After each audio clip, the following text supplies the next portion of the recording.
रात हो चली थी और 9 बज रहे थे। फुटपाथ पर एक बेंच पर आनंद और उसका दोस्त कार्तिक बैठे थे। कार्तिक समोसा खाने में जुटा था। हे कार्तिक, तुम क्या समोसा खाने में लगे हो? हमारे पास 2 दिन की छुट्टी है और मैंने सोचा था कि तुम मुझे बताओगे कि मैं नूतन के और भी करीब कैसे हो सकता हूँ, इसलिए मैं तुम्हें यहाँ लेकर आया था ना, और तुम बैठकर समोसा खा रहे हो। पर कार्तिक ने आनंद की बातों को अनसुना कर दिया और समोसे का लुत्फ उठाता रहा। आधे घंटे से तुम एक के बाद एक समोसे खाए जा रहे हो, ना कोई उपाय बता रहे हो ना सुझाव दे रहे हो मुझे।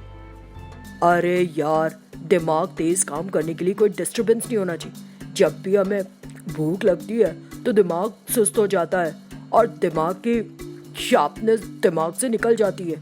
इसे एक्टिव रखने के लिए ऐसा नहीं हो तो अच्छा है। अब मैं समोसे खा रहा हूँ, क्या तुम्हें बिल भरने में कोई मुश्किल है तो बता दो, मैं भर दूंगा इन समोसों का बिल।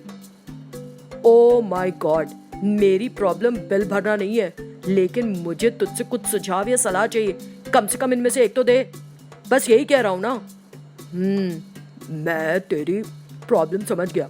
मेरी सलाह या मेरे सुझाव को अलग रख। तूने क्या सोचा है पहले वो बता, समझा? मैं उसे एक मूवी ले जाने का प्लान बना रहा हूँ। सिनेमा हॉल में ले जाकर क्या करेगा यार? क्या तूने किसी रनिंग कमेंट्री का प्लान बनाया है? ऐसा कुछ नहीं है। वो फिल्म देख रही होगी और मैं उसे निहार रहा हूँगा। तब मेरी बीवी हासिनी को मुझ पर कोई शक नहीं होगा ना। ओहो, ये इरादा है तेरा। कम से कम मुझे उसे देखने का प्लेजर तो मिलेगा, इसलिए प्लान बनाया। तो उसके बाद इस तरह से प्लान करना। उसने अपने हाथ के समोसे को किनारे रख दिया और आनंद को एडवाइस देने लगा जो उसके काम आए। उसकी बात सुनकर आनंद के चेहरे पर चमक आने लगी। उसी के साथ, क्या बात है बीड़ू, 6 समोसे खाकर तूने कमाल का आइडिया दिया है। अब देख ये आनंद कैसे खेलता है। समोसे का बिल भर देना और अपने कमरे में चले जाना। ये कहकर एक्साइटेड आनंद कार के पास आकर, पे मत करना, बिल कटवा ले। ये कहकर वो कार में बैठकर घर की ओर जाने लगा। ये अलकापुर कस्बे में आनंद निलयम है। वो नूतन के पास आया जो टीवी देख रही थी। उसने तुरंत उससे रिमोट छीन लिया। इससे नूतन को बहुत खराब लगा और उसे घूरने लगी। तो आनंद उसे एकटक देखने लगा। दीदी, दीदी। हासिनी, डार्लिंग हासिनी। नूतन और आनंद दोनों के चिल्लाने से हासिनी हॉल में आ गई। हे भगवान, क्या तुमने फिर बुलिंग शुरू कर दी? अगर तुम और नूतन एक साथ हो तो मुझे सिरदर्द के अलावा कुछ नहीं मिलता। और अब इस आदमी की 2 दिन की छुट्टी है। मुझे नहीं पता मैं कैसे गुजारूंगी। तुम्हारे सिरदर्द को बाहर भगाने का मेरे पास एक आइडिया है डियर हासिनी।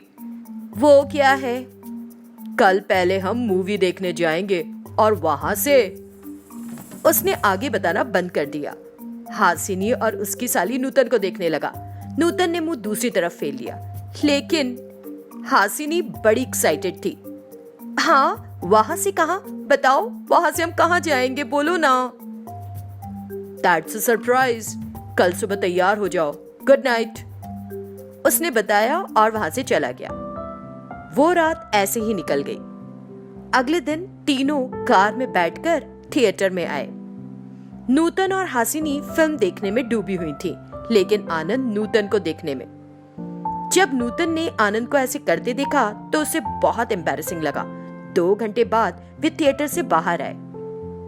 नूतन, चलो हम तीनों एक सेल्फी लेते हैं। जब हासिनी ने कहा तो तीनों एक तस्वीर के लिए तैयार हो गए। जब नूतन फ्रेम सेट कर रही थी तो उसने देखा कि आनंद नूतन को घूर रहा है। जब हासिनी ने उसे करते देखा तो वो उसे गुस्से से देखने लगी। तुरंत आनंद, मैं जाकर कार लेकर आता हूँ। वो गया और कुछ मिनटों के बाद वो कार ले आया। वे रास्ते में जा रहे थे। फिर आनंद ने कार को A to Z shopping mall में रोक दिया। वे कार से उतरे और मॉल की ओर देखा। मिस्टर आनंद जी, ये कहाँ ले आए? तुम तो मुझे कभी शॉपिंग पर नहीं लाते, आज कैसे ले आए हो? आज क्या खास है? नथिंग स्पेशल हासिनी, मैं तो बस तुम्हें एक छोटा सा सरप्राइज देना चाहता था, चलो उस शॉप में चले। तो वो उन्हें एक घड़ी की दुकान पर ले गया। वहां उसने हासिनी का हाथ पकड़ा। तुम्हारे नाजुक हाथ पर ये घड़ी कितनी अच्छी लग रही है हासिनी। इतना कहकर उसने हासिनी के लिए एक घड़ी ले ली। फिर उसने अपनी साली नूतन का हाथ पकड़कर पूछा, और हमारी साली साहिबा नूतन के हाथ पर कौन सी घड़ी अच्छी लगेगी? हाँ, तो वो 2-3 घड़ियां देखने लगा और मुस्कुराया। सभी अच्छी लग रही थी, लेकिन आनंद ने जानकर कहा, नो, ये अच्छी नहीं लग रही, ये भी अच्छी नहीं लग रही। इतना कहकर उसने नूतन का हाथ नहीं छोड़ा। उसने 2-3 घड़ियां देखी और उसका हाथ पकड़े रहा। तब नूतन ने अपना हाथ खुद ही छुड़ा लिया। लीव इट, मैं अपनी घड़ी खुद देख लूंगी। ये कहकर उसने एक घड़ी चूज कर ली। बाद में वो दोनों को एक चूड़ियों की दुकान पर ले गया। वहां भी उसने हासिनी का हाथ पकड़कर उसके हाथ में चूड़ियां पहनाई। जब उसने कहा कि उसके हाथ में बेहद फबरी हैं, तो वो चूड़ियां देखने में डूब गई। फिर उसने नूतन का हाथ पकड़ना चाहा, लेकिन उसने अपना हाथ छुड़ा लिया। पहनवा लो नूतन, तुम्हारे जीजा बहुत आराम से चढ़ा देते हैं चूड़ियां। तो वो अपनी बहन को ना नहीं कह पाई। इसे एक मौके के रूप में लेते हुए आनंद ने नूतन का हाथ पकड़कर चूड़ियां डाल दी। दीदी, आज हमने जो खरीदारी की वो काफी, चलो अब घर चलते हैं। नहीं बहन, इतनी जल्दी वापस नहीं जाना चाहती मैं। तुम्हारे जीजा आज अच्छे मूड में हैं कि मौका हमें दोबारा थोड़ी ना मिलेगा। ये सुनकर नूतन मन में सोचने लगी, अरे दीदी, मुझे नहीं पता कि मैं अपनी प्रॉब्लम कैसे बताऊं। जीजा जी बहुत शर्मनाक हरकतें कर रहे हैं, क्या आप इसे नोटिस नहीं कर रहे? जीजा जी ये सब बातें क्यों कर रहे हैं, मुझे समझ नहीं आता। अब बहुत हो चुका, अब मुझे उसे एक सबक सिखाना होगा। मैं इन्हें सबक सिखा के ही रहूंगी। रुको और देखो मिस्टर आनंद। नूतन ने ऐसे सोचा। नूतन ने अपने जीजा आनंद को कैसे सबक सिखाया, आइए देखते हैं अगले एपिसोड में। निशा और हर्ष को गांव का माहौल बहुत पसंद आ रहा था, तो उन्होंने अपनी छुट्टियां बढ़ा दी और अपनी बहन कीर्ति को ये बताया। कीर्ति, हमें इस गांव की लाइफ बहुत हैप्पी लगी। वहाँ अमेरिका में हमें ऐसा एटमॉस्फेयर नहीं मिलता, पता? हम नहीं जानते हमें इस तरह की हैप्पीनेस अब आगे कब मिलेगी। इसलिए हमने अपनी छुट्टी को कुछ 8 दिनों के लिए बढ़ाने का डिसीजन लिया है। हाँ। कीर्ति खुशी से सुनकर, दीदी, जब आपने ऐसा कहा तो मुझे सचमुच बहुत अच्छा लगा। तुम मुझे छोड़कर अमेरिका चली जाओगी, ये सोचकर बुरा लग रहा था। जब तुम ऐसा कुछ कहती हो तो बड़ी खुशी होती है। तो उसके भाई हर्ष ने ऐसे पूछा, सिस, हम दोनों यहाँ रहेंगे, आपको प्रॉब्लम तो नहीं होगी ना? तुम रहोगी तो मुझे खुशी होगी, प्रॉब्लम क्यों होगी? अब तुम जितने दिनों तक रहना चाहते हो आराम से रहो और मजे लो, उन्होंने कहा। इसके साथ ही तीनों फिर से गांव की खूबसूरती का लुत्फ उठाने में जुट गए। ऐसे ही 4 दिन बीत गए। उस दिन जब कीर्ति खाना बना रही थी, निशा और हर्ष तैयार होकर आए। कीर्ति, आई एम रेडी। कल हमने आज खेत जाने का प्लान बनाया था, चले? दीदी, चलेंगे, लेकिन कुछ देर बाद। पहले घर की सफाई कर लेते हैं। ठीक है, देन हम भी हेल्प करते हैं। तुम कुकिंग खत्म करके रेडी हो जाना। निशा और हर्ष दोनों 2 बाल्टी पानी ले आए और उन्होंने इधर उधर फेंक दिया और पूरा हॉल पानी से भरा दिया। कीर्ति ये देखकर उनकी ओर भागी और, अरे रे दीदी, ये क्या, ये आप क्या कर रही हो? अरे तुमने कहा सफाई करनी है तो फेंक दिया पानी का। तब कीर्ति अपना सिर पकड़कर, अरे बाप रे दीदी, ऐसे थोड़ी ना करना है, बस एक गीले कपड़ा लेकर पोंछना था। अब हमें इस पानी को बाहर निकालने में बहुत टाइम लग जाएगा। हे भगवान। तो फिर तीनों को गिरा हुआ सारा पानी बाहर निकालने में काफी समय लग गया। ये करते करते ही दिन ढल गया। अगले दिन निशा कीर्ति के पास आई और बोली, कीर्ति, आज मैं एक ट्रेडिशनल ड्रेस पहनना चाहती हूँ। मुझे ये कल्चर बहुत पसंद आया। क्या तुम मुझे पहनने के लिए अपनी आधी साड़ी दोगी? तुम अपनी मनचाही पोशाक ले सकती हो दीदी, ले लो और पहनो। इसी तरह मैं कब से तुम्हारे कपड़ा पहनना चाहती थी, तुम दोगी क्या? हैप्पीली ले लो कीर्ति। किस तरह की ड्रेस लोगी? हाँ, कीर्ति ने निशा की और निशा ने कीर्ति की पोशाक पहन ली। फिर उसने निशा के गॉगल्स भी लगाए और बड़े स्टाइल में तैयार होकर बाहर निकली। दीदी, ये बिल्कुल फिट आई है मुझे और कितनी स्टाइलिश दिख रही है ना।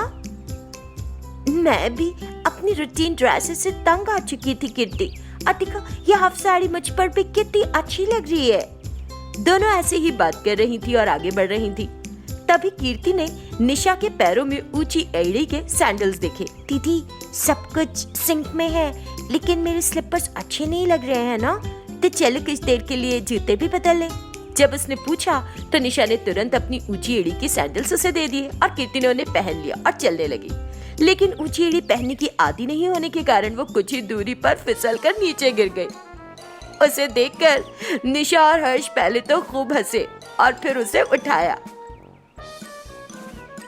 कीर्ति, पहले तुमको इस तरह के सैंडल्स पहनने में डिफिकल्टी होगी, कुछ दिनों बाद अच्छा लगेगा तुम्हें।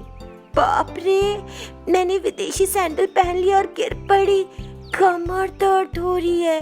तीनों फिर इस बात पर हंस पड़े और आगे बढ़ गए। ऐसे ही दिन बीत रहे थे। निशा को कीर्ति के घर में खाना बनाने में और सफाई करने में अच्छा लग रहा था। कीर्ति भी लैपटॉप पर गेम खेलना सीख रही थी और अपना समय बिताती थी। जब सब ऐसे चल रहा था तो निशा और हर्ष के डैड ने उन्हें एक दिन फोन किया और एक हफ्ते में अमेरिका वापस आने के लिए कहा। निशा को वापस जाने की सोचकर बहुत बुरा लगा। कीर्ति, कल डैड ने हमें फोन किया और एक वीक में वापस आने के लिए कहा। मेरी एक इच्छा थी कि मैं खेतों में जाकर काम करूं। क्या चले हम लोग आज खेत? बोलो। ठीक है दीदी, हम आज ही चलते हैं खेतों में काम करने के लिए। वे सब तैयार हो गए। कीर्ति ने परफ्यूम इतना सारा छिड़क लिया और तीनों खेत पहुंच गए। कीर्ति और निशा ने सुबह से ही धान बोने का काम संभाला। दोपहर होते होते तक निशा बेहद थक गई। Oh my God, I am so tired. मैं कुछ घंटों के लिए भी काम नहीं कर पा रही हूँ। खेतों में काम करना इतना आसान नहीं है जितना मैंने सोचा था। अब मैं इसे और नहीं सहन कर सकती। चलो घर वापस चले। ये कहते हुए वो थकी हुई घर वापस आ गई। क्योंकि निशा ने पहले कभी तेज धूप में काम नहीं किया था, उस दिन रात उसे बुखार हो गया। और क्योंकि कीर्ति को परफ्यूम की आदत नहीं थी, उसने इतना सारा स्प्रे किया था कि उसे एलर्जी हो गई थी। इससे दोनों ने सबक सीखा और आगे इस बात का ध्यान रखने की ठानी।